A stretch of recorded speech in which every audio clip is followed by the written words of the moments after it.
What was the thing that convinced you to do a sequel for Nekromantik? Well, I had an idea to do a sequel. That was mainly the reason. Because many people asked me to do Nekromantik 3, as they do since 22 years to do a sequel to that one. But I didn't come up with a good idea until now. But back then I had this idea of doing, a movie about a necrophile woman. That was the basic idea. I remember reading that you had read an article about an actual necrophilic woman in a magazine of some kind, and that inspired you in some way. Can you tell us about the article? Yes, that's an interview with a necrophile woman called Karen Greenleaf from a book called Apocalypse Culture. It's an American paperback that came out in the late 80s, I think. And there and the pictures you see on the wall of the main actress, those are drawings from the necrophile woman, which is funny because I always thought that woman might be in jail, but she wasn't. She was only, I think, convicted of. She was working at a funeral store, and she kind of abused her job, and she did. I really can't remember if she really had sex. She was more what you would call a gothic chick today, just attracted by everything surrounded with death. And I think she only had to do some service hours or something, so she never went to jail. And a friend of mine from Great Britain, David Carrickis, a journalist, he wrote a book about my movies called Sex, Murder, Art in the mid-90s, I think, or late 90s. And he later interviewed that woman. And she told, and he asked her if she knows my movie. And she says, yes, she's seen it. And she was really angry that I took her paintings without asking her. And because I thought she might be in jail, so I never really didn't mind asking, And maybe I thought she wasn't proud of. I tell that there was no money when we made this movie. I think I really I want to thank the projectionists, because what you have just seen is a film print that is really 22, 23 years old. It's one of the prints we did back then, and it's a 60mm print, and that's why it was a little bit out of focus or foggy or seems, in the digital age, this seems kind of blurry, but that's the way the movie looked back then. And they especially had to do, to set up a 60mm projector in the booth back there, and I think that's wonderful, because I've not seen this movie like this for maybe 15 years or so. So this might be the last one. Normally they put in a DVD or Blu-ray, and that's about it, and it would have looked better in a way, and the sound wouldn't have been like this. But that's the true experience. So thank you. In this festival, we love film. Yeah. Any questions? Please raise your hand.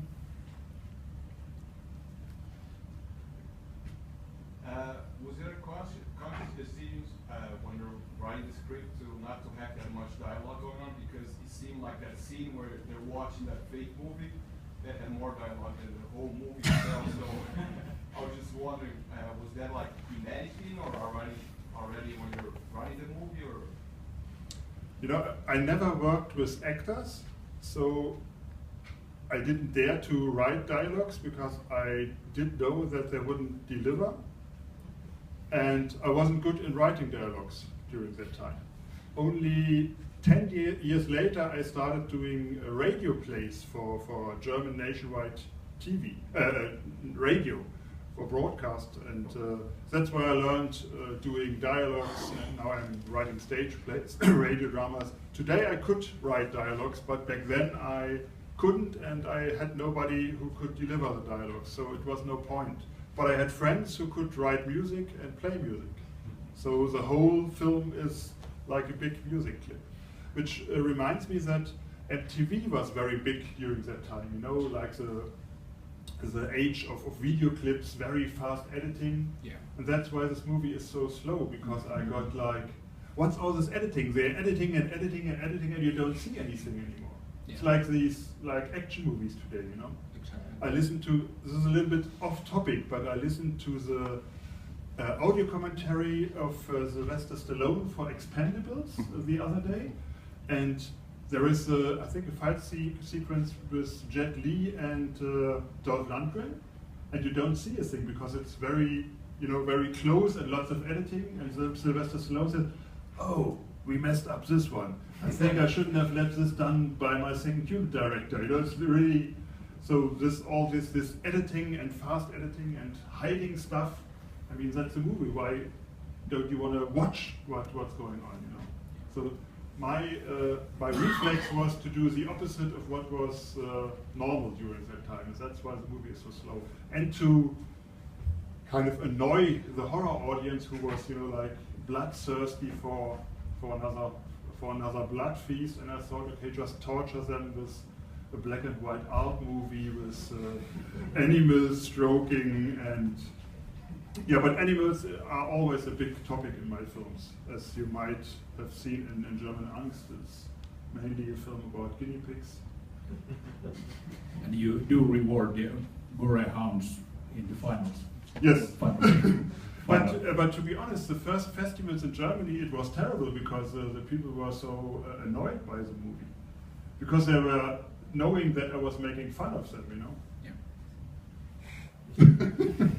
So they might have left out before. Yeah, but that was something normal. When the first Nekromantik was screened on film festivals to unsuspected audiences, it was like 60% of the audience left. And in Nekromantik 2, it was only like 40%, so it was already an improvement. Yeah. You had a question? Yeah, is it true that you were almost arrested for making this movie? Yes. The fact that pleased the Gorehounds in the end was that this movie was banned for 2 years in Germany. And to really ban a movie in Germany, because Germany is a country where censorship doesn't exist, you have to make a criminal act out of the movie. So what they do is they take the paragraph 133, which is called glorifying violence is a criminal act. And glorifying violence, this paragraph is normally used to prevent neo-Nazi propaganda. And what they did was they confiscated the movie at a screening in Munich. They confiscated the movie, they charged the projectionist for the glorifying violence, they charged the producer for glorifying violence, and they charged me for glorifying violence. So it's nothing about censorship, but for committing a criminal act. And that gave them permission to raid our homes and to look for the negatives and to destroy the negatives. That's what it says on the search warrant. And yeah, of course, we had to testify or to find out in court over a period of 2 years that this movie was indeed art, and then they gave it back after 2 years to us. But it was like a big hassle. And if it wouldn't have worked out, if the movie would not have been art, and you know now that it's art, you just have seen it, then I would have gone probably to jail or had like a fine or I don't know, maybe done the same thing like the Necrophile woman had to do in the US. I'm not sure. Where did you hide the negatives so the police didn't find them at any point? When that happened, we already were shooting Schramm, the next film I did, which is on tomorrow at the pleasant time of 1:30 at night. And we especially rented a flat to shoot that movie in, to shoot Schramm. And we had like a second floor, and that's where we were hiding all the negatives. But we told the authorities that, which was true, we just sold the rights, the VHS rights to the US, and that all the negatives are in the US. And in the US, the film was not banned, so that was kind of legal, and they didn't got hold of the negatives. But the Americans were happy because on the VHS cover it says "banned in Germany," so they got some money from it. We don't, because we couldn't exploit the movie for 2 years. Gentleman over there. There was this scene where women were watching the video and the head of the man was on the table and no one seemed to notice it. So were all those women necrophilians? Yes, that actually was the idea, to have this kind of necrophile club of women, you know, like a woman movement. Maybe that's the most fantastic movie I've ever done to suggest something like this. But you could see that we didn't took the whole project that seriously, you know? Because if you're doing a sequel to a movie that was not meant to be successful, the first Nekromantik, it's strange to do a sequel, you know? Because in Germany it's not a good idea to do horror movies because you can't really earn a living with it. You get busted for it probably, you get lots of... So doing a sequel normally is a commercial idea. But doing a sequel from our perspective was kind of a joke. And that's why we came up with all different kind of in-jokes that are always in the movie. Antti. Yes, were you familiar with the comics of the Finnish artist Kalervo Palsa? Eläkeläinen muistelee. It's about necrophilia also. You're not familiar? No. Okay. When did in the 80s, same in time the 80s. as you were making. Yeah. Or they were made in 70s, but they were published, I think, in the 80s in Finland. Yeah. So you could make Nekromantik 3 out of the Finnish comic. Yeah, but you know, the other thing is that doing Nekromantik 3 now, from my kind of perspective, you know, one of the reasons to do the Nekromantik movies was to protest against the film censorship in Germany. And it perfectly went well when they finally were trying to ban me. So the whole message was done in the 80s and early 90s. Doing something today in that kind of spirit would be like pointless from an artistic point of view. There is a new angle because it's gay necrophilia. But that's politically correct. That's too bad, I think. But I think, you know, films like Nekromantik should be done by people. I mean, I was 22 or 23. It took me like 2 years to do the first one. These kind of horror films has to be done by young people who have a lot of anger, and I'm too relaxed. I'm afraid. I mean, you saw what I could do now on film, like my episode in German Angst. But to me, in the moment, it's more exciting in a way to do stage plays and stuff. I do the same themes, you know. I did a stage play about Edward Geen. I did The Elephant Man for the German stage. So that's stuff that's still the same genre, but I do it on a stage because I could do more harm on a stage to an unsuspected audience. You see, if Nekromantik comes up, it's people, they're not leaving, they are staying, they are listening to me, but on the stage it's different, you know, they get, what's this, you know, what has this to do on a stage? This is supposed to be art. So, to keep me entertained, I don't think film will do it for me, because horror movies don't have the same potential anymore. There's so much strange stuff on the internet, you don't need horror movies to get afraid anymore, I think.